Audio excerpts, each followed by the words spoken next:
folks. Going to get started. Welcome to two sessions of social media. It's my pleasure to introduce our social media marketing master.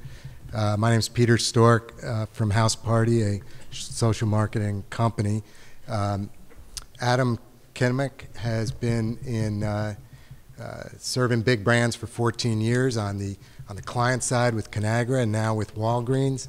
And before that, he's particularly proud of his time on the agency side, where he feels like he's able to see things as both a buyer and a seller and detect all the bullshit, as he just said. He's got a book coming out soon called Yes, It's Hypocritical, which sounds interesting, and I'm going to let him tell you about that. Adam, take it away. Thanks for being here. Thank you. Well, thanks for attending and getting here early. And with that, kind of good morning. I know there were a lot of really good parties last night. And actually some of our session folks who were going to participate on the panel were sending me slides at about 2 a.m. last night. So I know they obviously were out last night enjoying themselves and then getting kind of the last bits and pieces put together. As Peter said, I'm Adam Kmiec. I head up all things social media at Walgreens. For about the last 15 years, I've been in various different roles, whether at Fallon or Leo Burnett, Draft, Conagra Foods, primarily in digital and social with a really heavy concentration in social media for probably about the last 2 years. A couple different things. I've been in a variety of panels throughout the years, and we did a couple things with this 2-hour block today that I think is unique and a little bit different. The first is we didn't get any of our panelists together ahead of time, and we did that intentionally. I think that you'll find the diverging mix of points of view to be good. Hopefully you'll walk away with thinking, wow, there's 5 or 6 different ways to actually think about this. I think the Q&A at the end is going to be a lot more fun when you have people who've never met and who aren't going to be head nodding with every single point. The other thing that we did, we really tried to get varying different points of view, not just from is this good or is this bad, or should we invest in this or should we not invest in that, but also a good cross-section of participants. So we've got everyone from CPG all the way through to high-end fashion retail, and everything kind of in between. So I think you'll get a really good mix of points of views, and that's part of the things I think we try to do in the Master Series. So we'll hear today actually from folks representing USA Network. Looks like that didn't click over. Yeah, USA Network, Oscar de la Renta, Graph Effect, Vitru and Kmec, Skinny Cow, which is owned by Nestle, Leopard, 360i. So like I said, a really good wide range of opinions. And actually in this first session, which is all about the transformation of business via social, it's going to be a heavy emphasis with the folks from Leopard, an Ogilvy company, Smith Brothers, which is an agency in Pittsburgh, working with their partner, Skinny Cow, and Graph Effect. And I'll let each one of them kind of do intros for themselves. Certainly they can do it better than I can. With that said, have you guys seen this new product that came out a couple weeks ago? Right from the point of knowing whether or not you are positive or negative when it's coming to have a kid, you can actually hit a Facebook button and share it to all of your friends. Now the scary thing is, how far off are we from actually seeing a product like this happen? There was even an Onion article last week that talked about a Walgreens product, which doesn't exist, which is all about you can socially share all the different prescriptions and medications that you're on with your friends, and they can encourage you to refill your prescriptions for Adderall. I can tell you that doesn't exist. It's not true. We take privacy seriously. But when you think about the transformation of business, right, there's a point where we have to wonder, have we sometimes jumped the shark a little bit? And I've used this slide several times, and you have people going, that's a really interesting idea. We should really think about this for product development. And you have people saying, yeah, this would simplify me. Like, you tell everyone on Facebook right away, and you have other people going, are you out of your mind? And there's a balance to that. And hopefully, I think in kind of my setup to that, you'll get both sides of the equation. I love this statement from Groupon in their 10K filing. We expect competition in e-commerce to continue to increase because there are no significant barriers to entry. Net, everyone is a threat. Everything is an opportunity. The ability to crowdsource, to leverage social data, provides absolutely no reason why anyone can't be anything and why any company cannot be a competitor to the business that you're currently in. I mean, that's a really huge shift in thinking about things. I thought this was really interesting. This actually popped up last week. And by the way, when you put together a social deck, it's really hard because there's something new every single day that pops up that you really want to get in there into the presentation. But the NBA, right, someone who regulates what athletes can wear when they're doing interviews. They have to be in suits. If they're going to be on the sideline and they're injured, they have to be wearing a certain type of attire. completely potentially jumped the shark, right? And they're really now selling merchandise that allows you to, athletes to put their Twitter handle on T-shirts you can buy. So that's Jeremy Lin, who's created all the Linsanity stuff for all of you kind of from New York or who are Knicks fans. But that's a pretty big, interesting pivot point, right? I mean, will we start seeing actually Twitter handles appear on jerseys themselves? Is that's what's next? Are we going to see, things like Twitter or Facebook integration happen in Major League Baseball, right? So this is kind of an interesting thing to start to think about, where the control and the willingness, for organizations who have honestly built their business very much on control, are starting to realize you have to cede some of that control in order to amplify growth. Additionally, I love music. I really dig Spotify. I just wish they would allow AirPlay so I could stream it to my Apple TV. And I really love Turntable. The idea of music discovery has completely changed, and a lot of that really is built on the back end, or kind of what we call the rails of Facebook, right? They have completely plugged directly into Facebook. It helps discovery happen. That's neat in and of itself. I get more inspired about what I hear with Ford, where they had a hackathon about 6 months ago, where they actually really created a proof of concept that demonstrates you could put Spotify directly into the car. So we start thinking about the car now becoming a mobile device. That's a real mobile device, right? The 6 hours we spend in our car commuting every single day, depending on whether or not you're on LA, or if you're in New York, or if you're in Chicago for sure.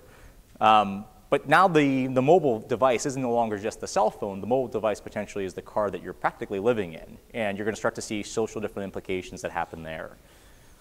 Best Buy, of course, came on the scene a few years ago with being very famous with rethinking customer service, and not just using Twitter for customer service, but a complete different business model that said any single person in the company, hourly employee, salaried employee, CEO, CMO, the person who is an executive assistant, you have the ability to answer a customer's question, right? You're all experts in some way, shape, or form. Transformational, and we've seen kind of other businesses start to adopt that. Probably my favorite actually is how Southwest has really started to adopt that model, where you have folks that are gate agents, all the way through folks who are centralized in corporate, being able to provide customers with answers and experiences. And then P&G, who, right, certainly continually always gets kudos for being innovative, but a very different way to think about social. So when they created Connect and Develop, it was really an idea of how do you work better with suppliers. So forget the customer for a second. Let's talk about the people who are fundamentally creating the products that P&G has that gets on the shelf that you ultimately end up buying. And the proof actually ends up being in exactly what you can buy on the shelf. The Connect and Develop strategy actually led to both Mr. Clean Magic Eraser and the Olay Regenerist line. So think of that as a completely different way of using social, right? Using social to actually fundamentally change the product design and development, the way that you used to think about creating products. And they crowdsourced ideas not from customers, right, which is the way we're supposed to do it, right? You're supposed to just ask your customers what they want, and then they tell you what they want, and then you give it to them, but somehow you have to give it to them at the price that they want, right, which is very difficult to do. This was using crowdsourcing in a completely different way to advance product development. Part of the problem that this creates, though, as I sometimes think about it, I love the story of Blendtec. And Blendtec gets a lot of credit for rethinking social. Has anyone here seen a Blendtec video? I hope you have. Great, fantastic. It gets a lot of credit for the marketing behind it. These guys, two guys in a camera, they created videos, and videos went viral, right? The worst word in the entire world. But they went viral, and they transformed how you're supposed to create products and get things. But the real story on Blendtec is not that they actually created content people were interested in, is that it forced buyers like Williams-Sonoma to put Blendtec on the shelf. It created pent-up consumer demand for a product that you could not readily buy in a store. So think about that, right? They get the credit for the content, and I love the content. Like I love when they take an iPad and they just blend the hell out of it. It's fantastic. But the real business driving reason behind doing it was to create demand. And when you have demand and you're a buyer for Williams-Sonoma, and you have everyone talking about this product that's not on your shelves, you look really bad. So you have to get that product on your shelf. And that's actually a core part of why they created the Blendtec video series. I love this quote that came actually out of a conference 2 weeks ago. Social media is a platform for testing a minimal, viable social strategy, getting lots of data and iterating quickly. And I was on a panel yesterday on Solo Mo and listening to the team behind Walmart Labs talk about how they build things outside of the mothership. They test them very quickly. The ones that stick, they fold back into the mothership. And a big part of it was if they just relied on the innovation pipeline or for those of you who are trying to get updates pushed to your corporate websites, if they waited for those timelines to happen, they would never be able to innovate. Right? You have to almost be able to innovate outside of the ecosystem and then fold things back in. And to me, it sticks in terms of how we're thinking about the transformation of business today, right? That you truly can test a viable strategy, a true proof of concept. Proofs of concepts these days are not just things you put in front of focus groups, right? They're actually things you can get in front of customers and your patients and your partners and test them out and see will they go ahead and stick. So I thought I'd tailor it down and bring it down to Walgreens. And for a couple reasons. One, I hate armchair quarterbacking. Like how many times have you seen a campaign and you get a bunch of people go, oh, it's the worst idea in the world. It's the worst strategy. They're off market. They're off target. It's this is bad. The execution's bad. But yet you don't know the strategy. You don't know the objectives. You don't know what the goal of the campaign was. So it's really easy to play the armchair quarterback. And so even though I've shown you kind of a couple examples, I think walking away, if you can kind of see how we've approached it, certainly in an area where I've had a lot of the support to kind of make these things happen, that would be helpful. So there's 4 areas we focus on social at Walgreens of how we're transforming how we think about customer and patient care. The first is what our problems and our tension points are, right? And in theory, those provide opportunity, right? If this is an issue, we should come up with a solve for it, if it makes sense. That's where the insights and unmet needs are. And it's interesting, when someone says this is a problem, it's not so much the problem that needs to be solved, it's the unmet need. We look to take that data and transform it into ideas that then become proofs of concept that we throw out there. And that allows us to test things very quickly and then fold them back in at scale. And then you have multiple different kind of return on investment kind of points that we have within there. So I'm going to show you an example of that in a second. So this is actually a whiteboard that's in my office. You can kind of barely see it based on the lighting. But when we started Walgreens Social, it started out as marketing, like most organizations did, or maybe it was PR, or it was this or it was that. And it eventually started to evolve, and it was like, okay, we think about how we communicate with our employees. 210,000 of them are at stores. We think about the fact that we operate in healthcare. That's a very different way to think about social. So we started getting away from tweets and followers and likes and video impressions, and you start thinking about business concepts that really tap into social customer behavior. That's a really different kind of game and a space to be in. And actually, I'm really excited about kind of the presentations that are coming up after mine that really kind of demonstrate what that looks like. So as a really good example, and if you were in the Solo presentation yesterday, you saw this, so I apologize, you'll see it twice. But this is kind of what we launched about 10 months ago in terms of rethinking how we wanted to focus on flu season, which is a huge season for pharmacies. Like, it's a massively large season. And we built that on a concept that we call return on amazing and return on investment. So being an agency guy, when you get into a big corporation like Walgreens, you have to think about, like, what's the thing that everyone kind of walks out remembering? And you can talk about likes, and you can talk about value per connection and all these different fun things. But you really want people to elevate their thinking, coming up with ideas that are transformational, coming up with ideas that really drive the business. And there's really 2 big reasons for this. The first is, when you do ideas at scale, you can prove that they work. You do something really small, the first question is, what happens when you scale it? Well, when you do something at scale, you actually have the ability to fold it into things like the MMX analysis that most companies actually end up going ahead and doing. So you can see the value of social relative to TV, relative to radio, relative to print. When you do them really, really small, it's tough to understand that impact on everything else that you're doing already in the business. So there's an amazing aspect. The second reason that we do it is we believe fundamentally people want to work with companies that want to be amazing. It's amazing the type of talent that you can acquire, either in partnership or in employees or in other partners who say, we want to work with those guys because they do fundamentally amazing things. And I think they do, I don't think anyone really wants to work with a company who is risk averse, who doesn't want to take a chance, who's afraid of, well, what if this doesn't work? Right? You want to work with a company that says, we have the audacity to focus on things that are large. And you know what? We've got good insights, but we don't know if it's going to work. Like, those are the things that get you excited in the morning, not coming in and saying, can I grow my like count by an extra 10,000 followers today? Like, that doesn't excite, at least I hope it doesn't excite anyone in this room. I really hope it doesn't. I hope you're thinking bigger than that.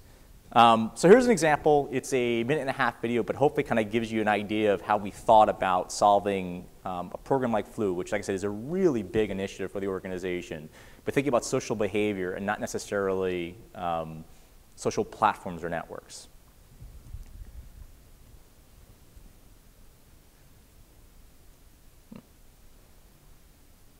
Well, that's interesting. Maybe we won't.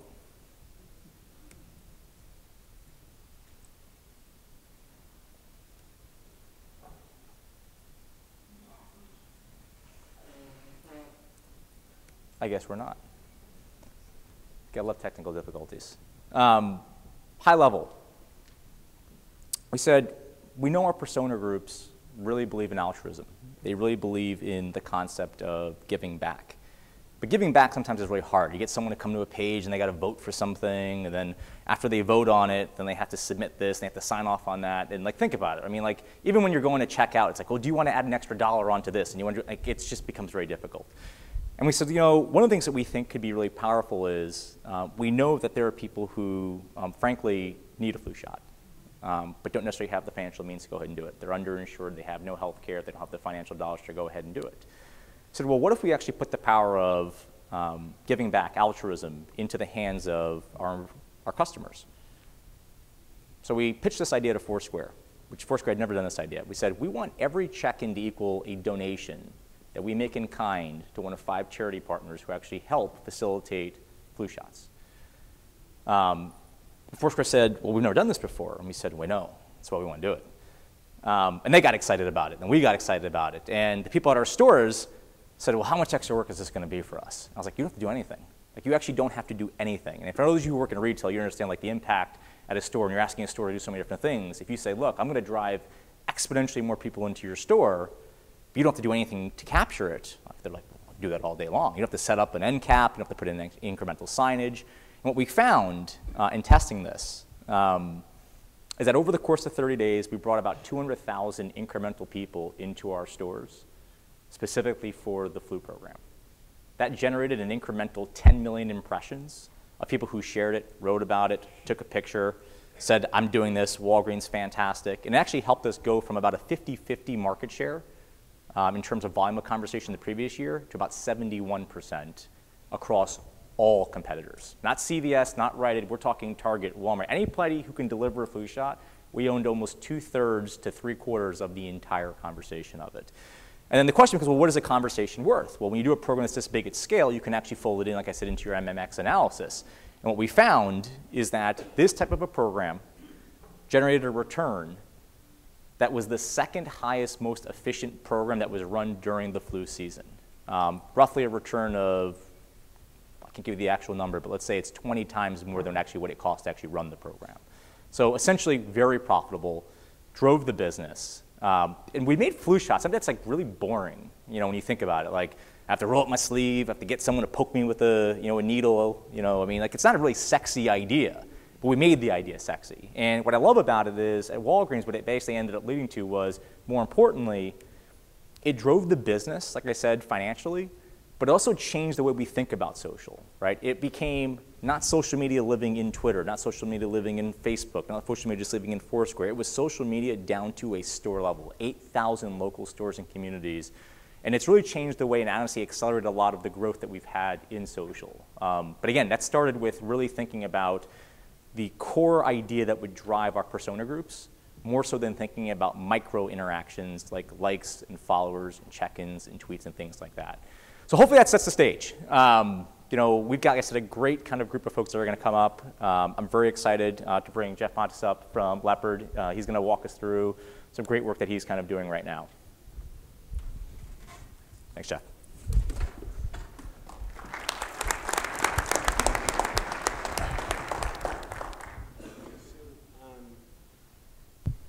I'm going to talk a little bit about a program that we put together specifically for a B2B audience. So what we call it is social content distribution.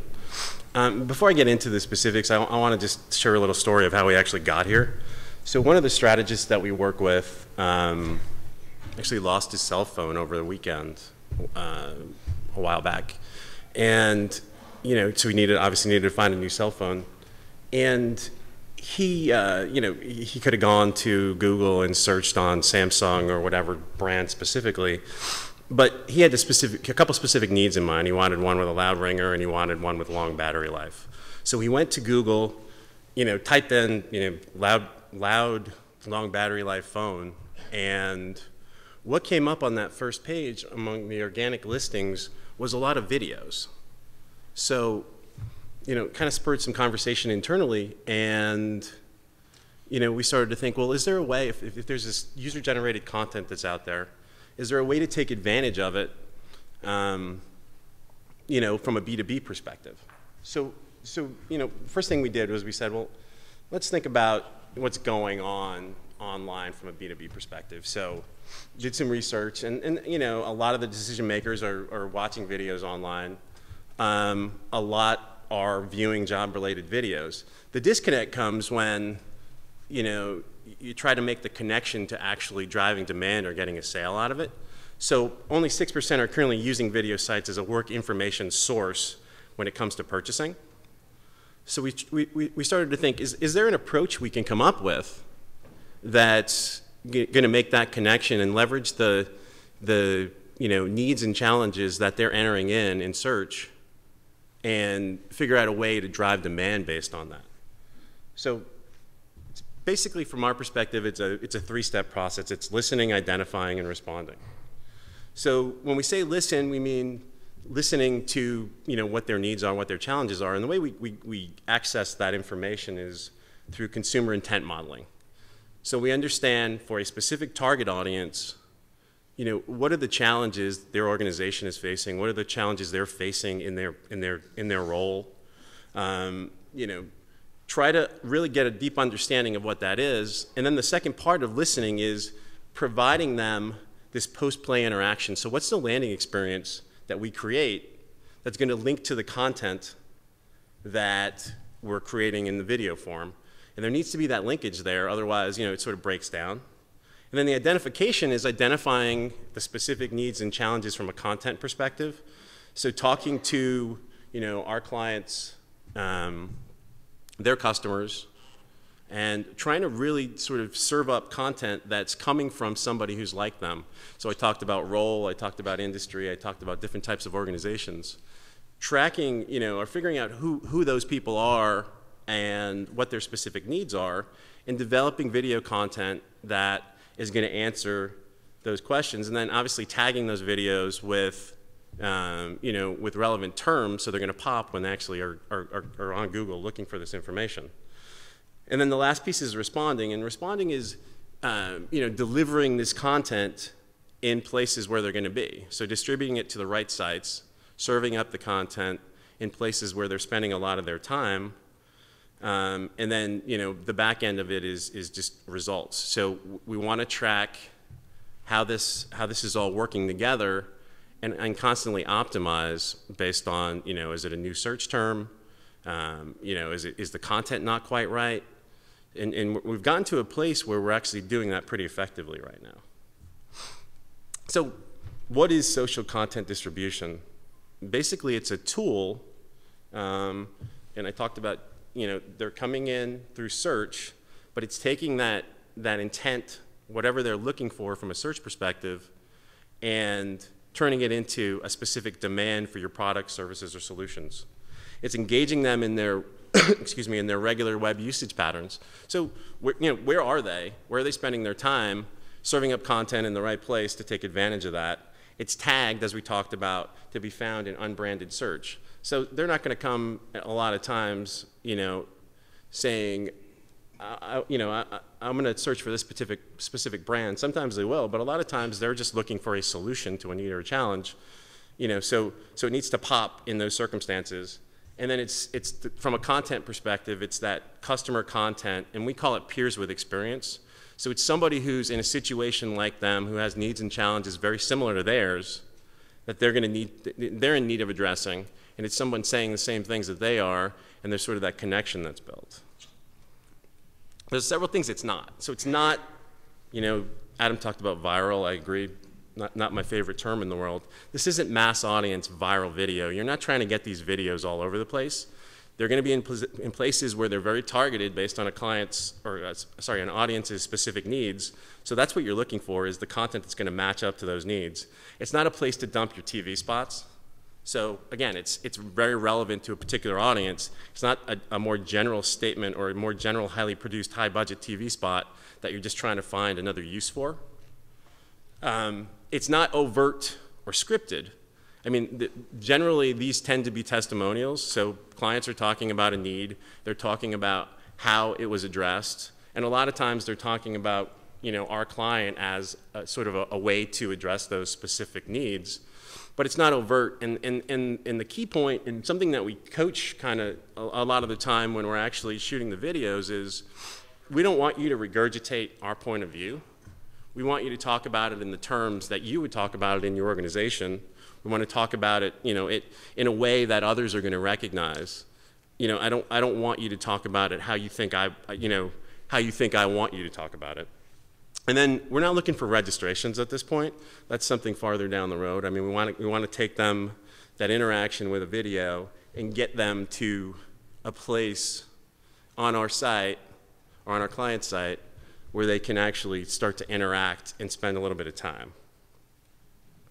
So we've characterized 5 key things that need to happen in order for this program to be successful. We talked about consumer intent modeling, but it's really just understanding specifically who your audience is. It's definitely linking that understanding of who your audience is and the content you've created based on that to that post-play interaction. So whatever that landing experience is, needs to link up to the content that you've created in the videos. And then in the instances where our clients tried to sort of, you know, leverage something that already existed for the purpose of, you know, streamlining the process, we actually saw a noticeable difference and a decline in some of the results based on what we had done previously when there was that connection in place. Again, we talked about the audience-specific content. The optimizations are key. So from a search perspective, obviously it's optimized. It's going to be optimized for search. From a visual quality perspective, you need to make sure it's optimized as well, depending on where you're going to be distributing the videos to. And then, you know, with regards to distribution, you know, it's the sites that these people are engaged with, it's sites that they're spending a lot of time with. From a video specifically perspective, so we talked about the program level. For the videos themselves, one of the things we tested and found is and there's a lot of research out there on this, the destination URL, the place you're driving them, we keep it up throughout the length of the video because a lot of times they're not going to finish the whole video. And from our perspective, again, as a demand gen tactic, what we want them to do is actually get to the interaction on the website. So however, whenever they want to go, you want to be able to position them to be able to do that by having the URL there consistently. 2 to 3 minutes in length is about right from our experience, and we've tried longer and shorter, and this seems to be the optimal as far as getting people to kind of click through. The video itself, one of another test we did was different sort of you know, types of video. So a talking head, one individual talking for 2 minutes gets to be a little dry. So, you know, it can be a number of different individuals. You can put some graphics in there. It just needs to have some digestibility to it as you're serving it up. And then, you know, the tagging and the drive to as well. So tagging it from a search perspective, but then driving people there. So, you know, from your customer website, from, you know, blogs that some of your employees might be doing, from, you know, press releases that you're sending out. From if it's your customers talking about their interactions with you, have them, you know, mention it and serve it up in their communications that are going on as well. So any kind of drive-to promotion you can do is very beneficial. I think from a measurement perspective, I think the key thing is quantity is important, but you know, it's really not important if someone views the whole video for the most part. And we do, from an organic perspective, we get boosts in video views separate from paid media of about 400 to 700%. That's great, and we're happy about that. But the point is really the quality of the views. So the ability to sort of hook them with the content in the video and get them to go somewhere. So, you know, the percentage of click-throughs, so the click-through rate to a landing page is important. And then that engagement, when you actually get them to the site, is equally important. So how does it work? Well, I don't have specific numbers. I can talk a little bit anecdotally right now. Click-through rates in general are much higher than banners, and they're equal to SEM. From a landing page engagement perspective, we've seen increases of 75 to 200% engagement, so people spending a lot more time on the sites, than they had previously.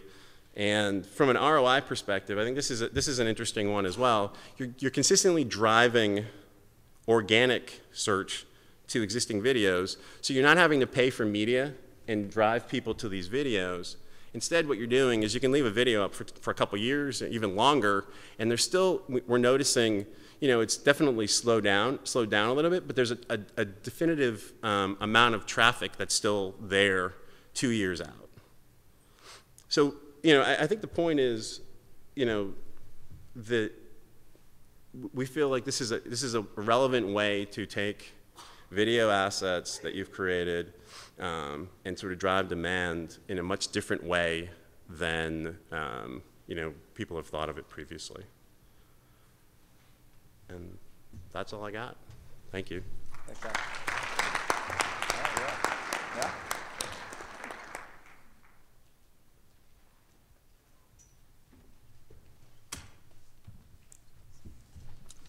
Good morning. Hi. I'm Amy Lay. I'm the Director of Public Relations and Social Media at Smith Brothers Agency, and this is Kristen Rasmussen, and she is an Interactive Marketing Manager at Nestle's Dryers. And we're going to talk to you today a little bit about how social media is transforming Skinny Cow's business. Now, I think Kristen and I have been working together on a number of Nestle brands for about 3 years now. But we're going to really focus on Skinny Cow today. So just by a show of hands, wanted to kind of get a sense, who's familiar with Skinny Cow? Who's ever had one? All right. Awesome. Great. Well, Kristen's going to give you a little bit more information about the brand, what it's about, who our target is. And we're going to talk a little bit about our social efforts and then really get into how social media is really driving the business with a really big focus on brand advocacy. Whoops. That one. This one. There we go. Great. So glad to see so many of you guys are familiar with Skinny Cow. As you guys know, it's a lower fat, lower calorie frozen snacks line of products, also candy. So there's ice cream sandwiches, cones, fudge bars, all very delicious. And they are actually very indulgent, even though they are mostly between 100 and 150 calories. And they taste great. So for us, I think one of the biggest differentiating, or we have two big differentiating factors, I think, when it comes to lower fat, lower calorie ice cream products, is one, Skinny Cow herself. She's actually a character, and she's pretty sassy. She has a great personality. She has a zest for life. She doesn't think you need to skimp on flavor or taste in order to have a lower calorie ice cream product. The second one is our target audience. We love our consumers. They are awesome. Women who enjoy living a healthy lifestyle, and they don't want to sacrifice great taste for lower calories, and they live their life to the fullest. So they are very social, they love their friends, they love their family, and they love talking to their friends about brands that they love. So there's an inherent word of mouth quality built in with the consumer that we have really heard from them, that they go out and tell their friends about the product because it's so delicious. So that actually works perfect for social. We launched our Facebook page in 2009 and have grown to over 450,000 fans. We also have a Twitter account that has grown to almost 9,000 fans. We have a YouTube channel. We also are going to be launching a Pinterest page. Heard here first. And on our Facebook page, which is really the hub of all of our engagement, we are hearing daily from our consumers that they love the product or they just discovered it and they can't believe how great it is. And so we've really seen a lot of passion come through on our page. And it's been a really great investment for us because we're hearing directly from the consumer how much they love it, and they're telling their friends and family about it as well. So just to give you a bucket it down in terms of why social media is so important for the Skinny Cow brand, first and probably most importantly, this is a place where we really foster and encourage that brand advocacy. We want to connect to our target. We want to uncover those brand advocates and leverage their passion for the brand to generate even more awareness and ultimately drive those business results. I think Kristen said it best yesterday. We don't market to our consumers, we also market through our consumers. Number two, we want to gain valuable consumer insights. So like Kristen said, social is a place we really can learn firsthand from our target. What are they interested in? How can we make Skinny Cow more relevant in their lives? And Facebook and hopefully Pinterest will be great platforms to do that.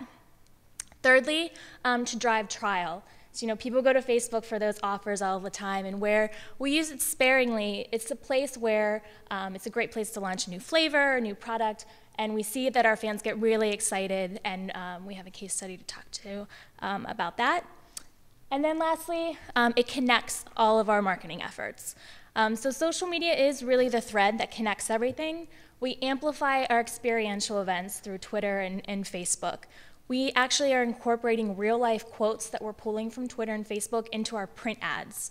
We have QR codes that are on our packaging that leads to more information. And Facebook is the promotional hub for all of our marketing efforts. So we've really made a concerted effort to incorporate a social component into all aspects of our marketing.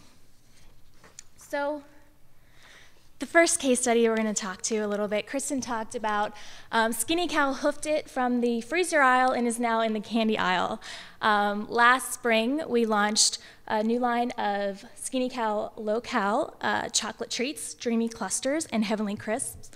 And so we really wanted to create anticipation for this new product and a lot of buzz. And so where traditionally we might have gone to an FSI or straight to television, we decided to take this opportunity and really reward our existing fans and use them to help us build this buzz and launch the product on Facebook.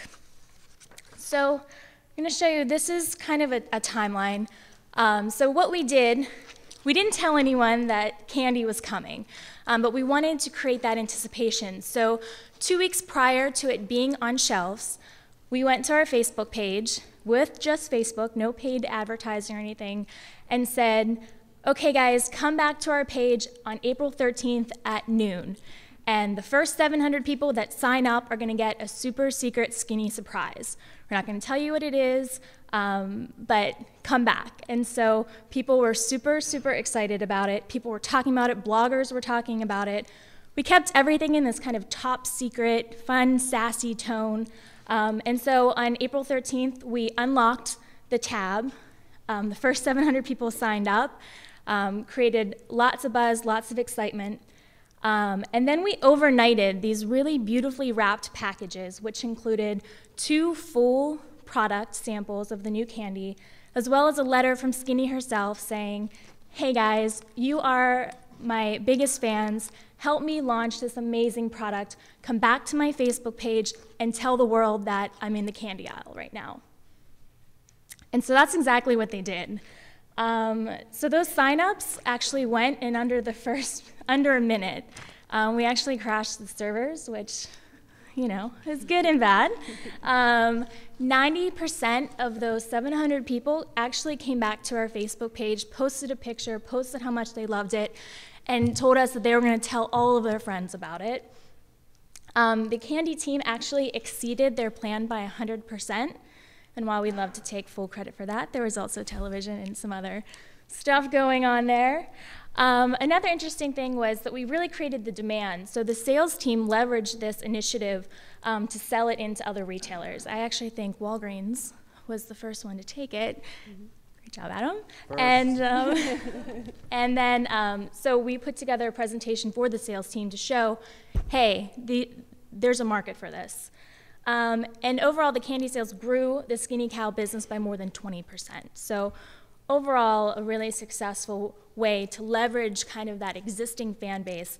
You're rewarding them, you're empowering them, and they're helping you spread the word. So another great example of how social has fundamentally changed the way Skinny Cow does business is through Club Skinny. In the past, Club Skinny was actually a diet program. It was basically an advocacy program that reached out to diet center leaders across the country. And if you had a diet group that met regularly, we would send you some swag, some information, probably a couple times a year. But when we saw all of the deep engagement that we were getting from our fans on our Facebook page, we thought, how can we better leverage Club Skinny so that our fans can really go out there and spread the word for us, but we also see that they really love engaging with the brand. So we took our website and overlaid the Facebook API so that we could leverage all of the great activity that goes on Facebook that everyone is out there sharing and liking. And we created Club Skinny, which is eCRM with a social dimension. So how it works, we have gamified engagement, which is a hot term right now. So how it works, you earn badges for actions that you take online. So on our website, you can like products, you can comment, but also real world engagement with the brand. So we have some experiential marketing events throughout the year. So if you show up, we'll give you a badge for that. Oh, and the badges all tier up to different rewards. So like a t-shirt, some coupons, Skinny Cow swag, stuff like that. So the way we've started looking at it, once all the data started rolling in and seeing how people were engaging, was we looked at the different types of badges that we have. And some were really about engagement, whereas others were about advocacy. And we had a lot of discussions internally that, just because a consumer is really engaged with the program, they probably might not all want to be advocates, or they probably aren't all influencers. So we've tiered it out into an engagement sort of track, an advocacy track, and then soon to come loyalty. So we'll do that through purchase. So a little snapshot of our activity to date. As you can see, we're still getting started, and so we're looking at the gaming mechanics and seeing how we can start pushing folks up the ladder, so to speak, into our moderate and more heavy engagers or advocates. And we're trying to incent this through behaviors that the brand takes. So by seeing that our moderate and heavy users are getting rewards such as sneak peeks into upcoming products or high value swag items, that this will really incent them to participate in Club Skinny even more. So yeah, in closing, social media really is a key part of our marketing mix. I think without it, we probably wouldn't have seen the great growth on the brand in the past couple of years. It's something that's discussed internally a lot as a really big shining success for the whole ice cream division, because they've really tapped into the natural word of mouth behavior that the consumers were already taking. And that is a real tattoo, if you were wondering. Yeah. So again, just to kind of echo what Kristen was saying, consumers trust their peers, their friends, their family, and so I think we're really tapping into that. And we're able to kind of harness that power of our passionate fans and remarket that and bring more people even into the fold. And secondly, specifically from Club Skinny, is that we're learning so much from our community. Not only are they helping us kind of shape our marketing messages, but also innovations. What do they like about the product? What don't they like about the product? We actually did a packaging change for the ice cream sandwiches that really was a direct result of our consumer feedback. So again, it's not about the number of fans, it's not about that one-to-one engagement, which are both very important, but for us it's really facilitating those peer-to-peer conversations, recommendations, and testimonials, getting people to talk about Skinny Cow, and then leveraging our advocates' passion to drive those business results. So that's all we have. Great.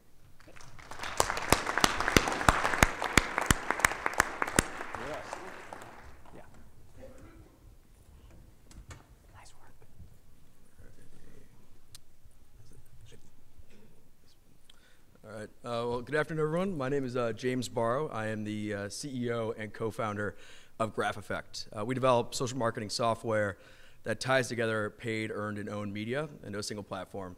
Work with a lot of big brands, including American Express, Clinique, GE, Intel, among others. And today I'm going to talk about why social gets to win.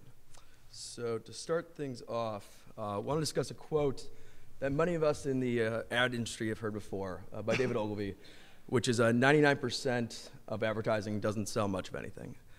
Now, I think Ogilvy is a brilliant guy, but if you were to say this today, I think you'd be pretty wrong. And to help you understand why I think that, there's a couple of things you should know about me. First is I'm 27 years old, and I really like Batman. Now, this is important because in my lifetime, there have been 6 different Batman movies that have come out, starting in 1989 and most recently in 2008. And all of them have advertised to me in many different ways. Now, the one that I actually remember being advertised to first was Batman Forever, 1995. It was Val Kilmer's only shot as being Batman. And at the time, the way that I was reached was primarily through television and print. I would get an ad in Electronic Gaming Monthly or while watching Power Rangers, and that was really cool because we had okay targeting. You got your message in front of the 11-year-old kid who could tell his parents about this, but you really had no tracking or targeting at all. And that ultimately made things pretty inefficient. Now, after Batman Forever, they went ahead and actually made a movie called Batman and Robin. It starred George Clooney as Batman. It was a really, really bad movie, and it tanked the franchise, more or less. And so they didn't actually make another Batman movie until 2005 with Batman Begins. And for those of you who haven't seen it, it was a phenomenal movie. And at the time, we were very much spending all of our time online. So I would search for Batman Begins on Google, and I would get my organic results, and I also had this very interesting ad here that I could go ahead and click and buy tickets to the actual movie. And this is a pretty big difference into how this ad's being served than back in '95. We now had really good targeting, right? I asked for the information, and this ad just gave it to me. And we had tracking. We could close the loop in some manner. It knew that I clicked and that I bought the ticket on Fandango. And so after Batman Begins, they went ahead and made The Dark Knight. And at this point, I was spending almost all of my time online, not using Google, but Facebook. And this was a much different advertising experience because Facebook knew who I was. They knew that I liked Batman. And they could go ahead and serve me this very, very relevant ad with ease. Now, at the time, I actually was working my first job out of college, so I couldn't go ahead and actually buy the ticket online. I ended up seeing the movie on DVD.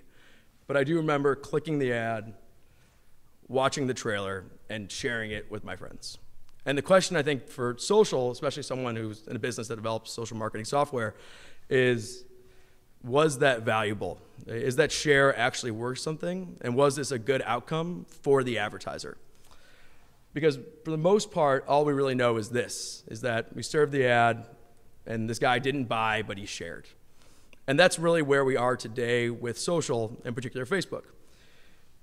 We have this awesome targeting. You can hit the 27-year-old who likes Batman in Chicago with ease, right? But you have no way of really tracking word-of-mouth conversions, which is really the holy grail of social. And so it's really quite fuzzy how well this stuff really works. And that's been a really big problem. Thankfully, that problem's over. And that's because of a concept called viral attribution. Right? And viral attribution lets us go ahead and actually build technology in a much different way. What it basically means for advertisers, and for the Batman series in particular, is this summer when The Dark Knight Rises comes out, I think it comes out July 20th for Batman fans, they will advertise again on Facebook. And again, maybe I'm traveling and I don't have to go ahead and click and buy the ticket online. I may go ahead and share, but we can actually learn something from this share now, right?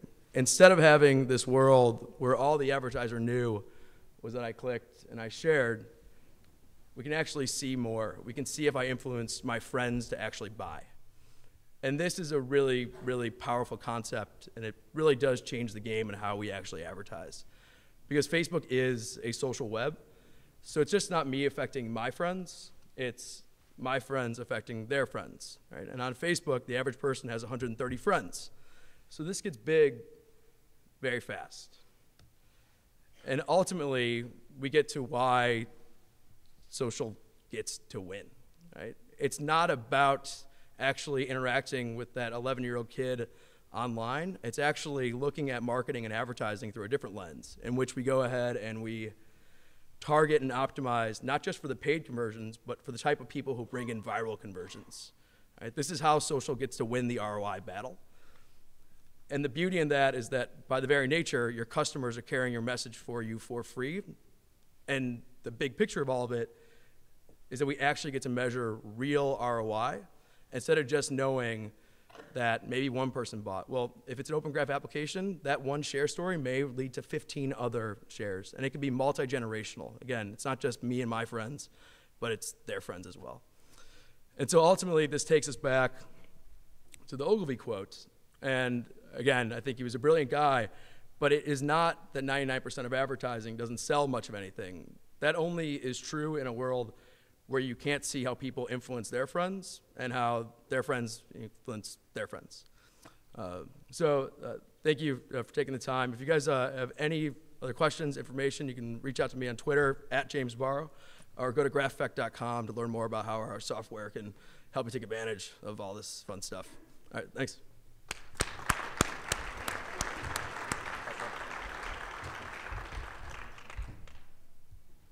So not a bad kind of diverging different sets of points of views, right? CPG, social software, thinking about the intersection of social and search, specifically as it relates to video. We've got about 10 minutes left. I definitely want to get to your questions. So what I'd actually like to do is invite kind of our speakers up onto the stage. And as they're coming up, let's give them a big round of hand, kind of applause. I think they did a great job. And let's start with the questions. And if you've got a hand, let's just make sure we get you a mic.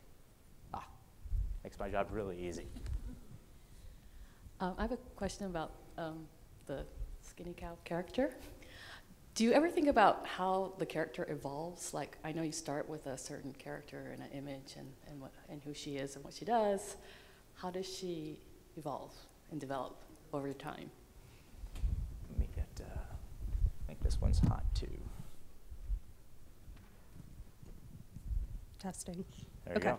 So that's a great question, and we actually had a lot of debate before we launched into the social space. Do we do it as like the collective we from the brand, or do we use the cow? And ultimately, we felt like we could give the cow more personality dimension than we can with the brand. However, as the brand evolves, the cow is of course going to evolve. Interests, different like personality attributes, they're going to continue to change and evolve as the brand continues to grow. Because the brand from a few years ago is a very different brand than it is now, and so we just need to make sure that we're staying consistent with our cow personality throughout the whole process. Are the fans interacting? Yes, they come, yeah, she's the voice, and they come to the page and they will say, I love you, skinny, like, I love your eyelashes. Yeah. Yeah, you're actually talking to the Skinny Cows. So I manage the Facebook page, and Kristen runs the Twitter account. So we are the Sassy Bovines. But yeah, it's great. And we work on a number of different brands, and we see that interaction with kind of that person, that personality, is a lot higher than just we the brand. It gives it a little bit more of a dimension, and it's definitely been fun. Great. Who's next? Don't be shy. It's early. Okay, you're going to force me to ask a question then. Oh, wait, no, we do have someone. See, there's always one at the last minute. I'm still not awake, but I'll try my best here. Yeah, yesterday, Guy Kawasaki was talking a little bit about dedicating time and hours towards different social media platforms. It looks like you've had a lot of success with Facebook, almost 500,000 followers, Twitter a little bit less. How do you devote your assets to the different platforms like Facebook, Twitter, Pinterest? What drives that? Budget. There's a reason Twitter is managed internally versus with our agency partner, just because of budget allocations. Nestle is definitely dedicated to, or committed to, staffing for digital and social. And so, I started as a team of one, and now there are two of us, which is kind of a big step over the past couple of years to add headcount.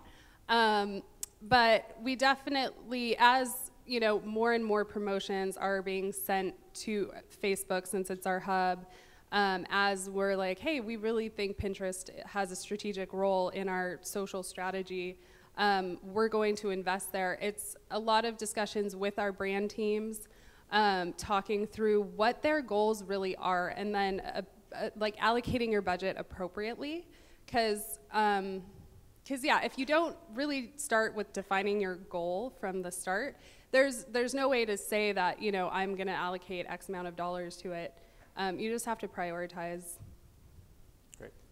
Could I just ask one follow-up? Do you find that the Facebook timeline is a really nice canvas to paint on now? Is that also kind of what's driving more of your efforts in that direction? Yeah, it's been great, especially for some of our other, like we also market Haagen-Dazs and Dreyer's Edie's, like these really old brand, or not old, but they have a lot of heritage to them. Skinny Cow has a lot shorter history, but it's kind of fun to play with the personality when we look at milestones and things to add into the timeline. But it's exciting for us because we get to add more dimension to our brands that you couldn't do before. It's not like you're gonna have a print ad that says, hey, we were started in 1929 and we're a really small company in Oakland, so it's a great opportunity for us that we're really excited about. I will get to you, I promise. So I guess I have a question for the group. In a few of the presentations I saw yesterday, and actually in the one that I was in, we talked about social signals and how different signals are stronger depending on what the brand is looking for, right? So Jeff, like you were talking about search as a key point of kind of like serving up video. And James, you were talking about kind of a signal being a share or a like or kind of that perpetual motion. I think it'd be good kind of for the group to kind of hear like, how do you prioritize those signals when you're thinking about looking at intent or what the conversion is? Which of these things, and kind of getting, I think, a little bit to your question of how do you prioritize what networks to get on, how do you start to think about the different signals and their value? Yeah, I think for me, I look at everything as a connection. So in particular in Facebook, you can define all these different connections. So I think there's, ultimately the signal is very customized to your initiative, but ultimately it's how we're actually connecting people in a mechanism they can share with their friends. So in music, obviously that signal may be like the verb listen to, but I think in a lot of these it may be, I love Skinny Cow, right? But we look at it from a very verb-oriented world because we think those connections are so valuable to leverage going forward for the brand, and ultimately that's the brand's data they can use for all these different things. Okay. Yeah, I think it's really about, if you're thinking about who your customer is, it's really about number one, where they're spending their time, where they're comfortable, the conversations that they're having, and really trying to link into those and understand. It kind of goes back to what I was saying about needs and challenges. So whether it's B2B or B2C, if you understand who they are, you understand what's going to resonate with them, what the hook is to get them to pay attention to whatever it is you're saying. To me, that's the focus area. So if those types of conversations aren't happening on Facebook, then common sense says let's not spend a lot of time and effort there. If they are happening somewhere else, that's where you should be focused in my mind. Yeah, I tend to agree with that. I mean, I think one of the things from a prioritization standpoint for Skinny Cow is, where are we going to be is really where is our audience? And for our consumer, Facebook is where she is. Twitter, we kind of see that echo effect, 9,000 followers, but we have 450,000 fans organically not through paid advertising, on Facebook, and that's where she likes to engage with us. We think Pinterest is going to be fantastic for Skinny Cow. I think it's a really nice place to kind of further her personality, define her lifestyle, and again, learn a lot from our consumers about their interests and what they like. So those are kind of the big three for us right now. Now, we've had discussions about Google+, we've had discussions about Instagram and Flickr and even YouTube, but from a budget and a resource perspective, you know, our fans are on Facebook, they're on Twitter, they're in Pinterest, so those are the ones that we're focusing on. Great. Thanks. I'm coming right to you right now.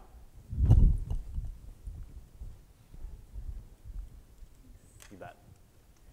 I work for a CPG brand, and I'm interested in your recommendations for steering brand marketers away from just gathering likes and really engaging the communities in something that's just more meaty. What has been successful for you? That's a great question, because it has definitely taken several years to get away from the likes, and you know, brand marketers are so used to talking in impressions that they see the like kind of equal. And one thing that's really helped is, and I've seen across some of our brands, the brands that the marketing team is on the Facebook page every day, I think those are the teams that are willing to take a leap of faith in a lot of ways and start engaging a lot more and coming up with cool promotions and just fun, quick giveaways.